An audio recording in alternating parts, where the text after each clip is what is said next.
केकड़ा इसे इंग्लिश में क्रेब कहते हैं। तारा मछली इसे इंग्लिश में स्टार फिश कहते हैं। सुनहरी मछली इसे इंग्लिश में गोल्ड फिश कहते हैं। जेली मछली इसे इंग्लिश में जेली फिश कहते हैं। उड़ने वाली मछली इसे इंग्लिश में फ्लाइंग फिश कहते हैं। क्लान मछली इसे इंग्लिश में क्लाउन फिश कहते हैं। तेगा मछली इसे इंग्लिश में स्वॉर्ड फिश कहते हैं। ट्यूना मछली इसे इंग्लिश में टूना फिश कहते हैं। अष्टभुजी इसे इंग्लिश में ऑक्टोपस कहते हैं। समुद्री घोड़ा इसे इंग्लिश में सी हॉर्स कहते हैं। कछुआ इसे इंग्लिश में टर्टल कहते हैं। समुद्री गाय इसे इंग्लिश में मैंटी कहते हैं। डॉल्फिन इसे इंग्लिश में डॉल्फिनी कहते हैं।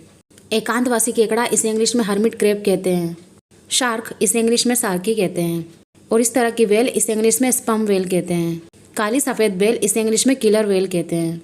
समुद्री ऊदबिलाव इसे इंग्लिश में सी ओटर कहते हैं। जल सिंह इसे इंग्लिश में सी लायन कहते हैं। बाम मछली इसे इंग्लिश में इल कहते हैं। महाझिंगट इसे इंग्लिश में लॉबस्टर कहते हैं। झींगा इसे इंग्लिश में प्रॉन या श्रिम्प कहते हैं। समुद्री फैनी इसे इंग्लिश में स्क्विड कहते हैं। वालरस इसे इंग्लिश में वालरसी कहते हैं। सीप इसे इंग्लिश में ऑयस्टर कहते हैं। रावस मछली इसे इंग्लिश में सैमन फिश कहते हैं। समुद्री पक्षी इसे इंग्लिश में सीगल कहते हैं। पेंगुइन इसे इंग्लिश में पेंगुइनी कहते हैं। समुद्री घोंघा इसे इंग्लिश में सी स्नेल कहते हैं।